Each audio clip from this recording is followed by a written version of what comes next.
Ésaïe au chapitre 31.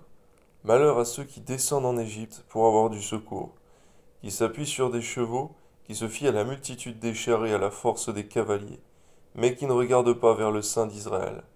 C'est vrai, Seigneur, lorsque nous avons besoin de secours, Seigneur, qu'on est dans la détresse, garde-nous d'aller voir dans le monde pour chercher du secours, Seigneur, comme nous faisions étant païens, et donne-nous le réflexe permanent, Seigneur, de chercher dans ta présence le secours pour notre âme. Amen.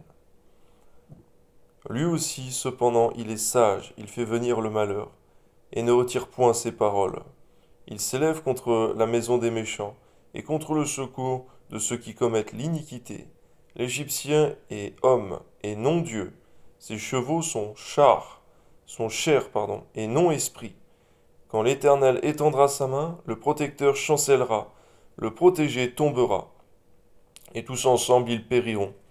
Car ainsi m'a parlé l'Éternel, comme le lionceau rugit sur sa proie, et malgré tous les bergers rassemblés contre lui, ne se laissent ni effrayer par leur voix, ni intimider par leur nombre.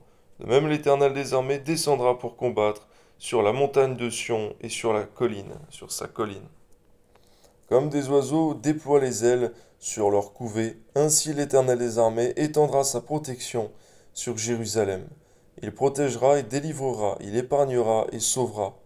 Revenez à celui dont on s'est profondément détourné, enfants d'Israël. En ce jour, chacun rejettera ses idoles d'argent et ses idoles d'or, que vous êtes fabriqués de vos mains criminelles, et l'Assyrien tombera sous un glaive qui n'est pas celui d'un homme, et un glaive qui n'est pas celui d'un homme le dévorera.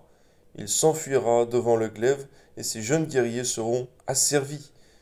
Dans son effroi, il franchira sa forteresse, et ses chefs trembleront devant la bannière.